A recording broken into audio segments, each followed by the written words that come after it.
I've been telling people online in various ways and in lectures that they should start fixing up the world by cleaning up their room. And I wanted to just elaborate on that a little bit before I get back to the lecture itself. So, as it's become this weird internet meme, you know, and it's a joke, and good, it's a joke. I'm really happy about the fact that so much of this has got like the leaven of humor in it. It's really important, because that's what stops things from degenerating into conflict, humor. And I was thinking about this idea of cleaning up your room in relationship to the mustard seed idea. And you see, the thing about cleaning up your room, this is also something I learned from Carl Jung and his studies on alchemy, because for Jung, when the alchemist was attempting to make the philosopher's stone, he was not only engaged in the transformation of the material world, but he was engaged in a process of self-transformation that occurred at the same time as the chemical transformation. So it was a psychological work in some sense. Let's say you want to sort out your room and beautify it, because the beauty is also important. And let's say that all you have is just a little room, like you're not rich, you're poor. And you don't have any power, that's another thing. But you've got your damn room, and you've got this space right in front of you, you know, that's a part of the cosmos that you can come to grips with. And you might think, well, what's there in front of you, right in front of you? And the answer to that is, it depends on how open your eyes are. That's the proper answer, because you could say, and William Blake said this, for example, and Aldous Huxley made comments that were very similar, that in a transcendent state you can see infinity in the finite. And you might say, well, you can see infinity in what you have within your grasp if you look, and you could say maybe that's the case with your room. And so you want to clean up your room. Well, okay, how do you do that exactly? Well, a room is a place to sleep. And so if you set your room up properly, then you figure out how to sleep and when you should sleep and how you should sleep. And then you figure out when you should wake up. And then you figure out, well, what clothes you should wear, because they have to be arranged properly in your dresser. And then you have to have some place to put your clothes. And if you're going to have some clothes, you have to figure out what you're going to wear those clothes to do, right?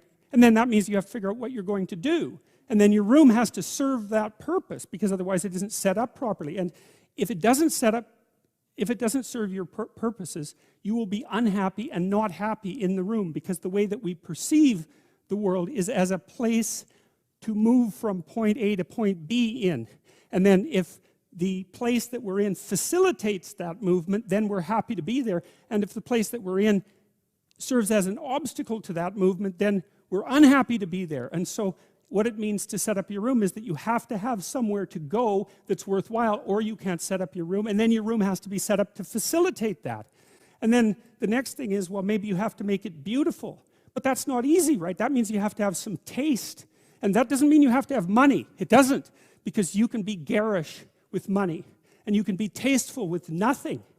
All you need is taste, and taste beats money when it comes to beautifying things, you know. I mean, not that money is trivial, because it's not, but taste is crucial. And people who are very artistically oriented can make beautiful things out of virtually nothing. And not only that, the literature suggests that if you're going to make beautiful things, putting real constraints on what you allow yourself to do facilitates creativity instead of interfering with it. Because let's say you have to make something out of nothing, right? Which I suppose would be a godly act, right? You have to make something out of nothing. You have to be creative in order to do that. And so then to beautify your room means that you also have to develop your capacity to be creative. And so then you can make your room shine. But then what will happen is that if your family isn't together, they will interfere with that. You'll interfere with that, because you won't have the discipline to do it properly. But then when you start building this little microcosm of perfection with what you have at hand, then it'll evoke all the pathologies of everyone in your household. They'll wonder what the hell you're up to in there. And they won't necessarily be happy, because if they're in a lowly place, let's say, and so are you, and you're trying to move out of that, then the higher you move out of that, the more the place they're in looks bad. And you might say, well, what they should do is celebrate your victory over chaos and evil, but that isn't what will happen. What will happen instead is that they will attempt to pull you back down. They'll attempt to, and I mean, obviously all families don't do that, but all families do that to some degree, and some families do almost nothing but that.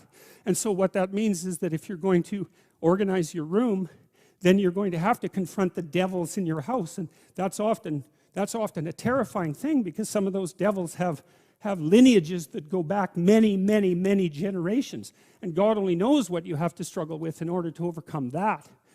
And so to sort yourself out and to fix up your room is a non-trivial matter, you know. And you can do that. You'll learn by doing that, and then maybe you'll learn enough by doing that so that you can fix up your family a little bit, and then having done that, you'll have enough character so that when you try to operate in the world at your job or maybe in the broader social spheres, that you'll be a force for good instead of harm, because you'll have learned some humility by noting just how difficult it was to put your damn room together, well, and yourself for that matter. And so you'll proceed cautiously with your eyes open towards the good.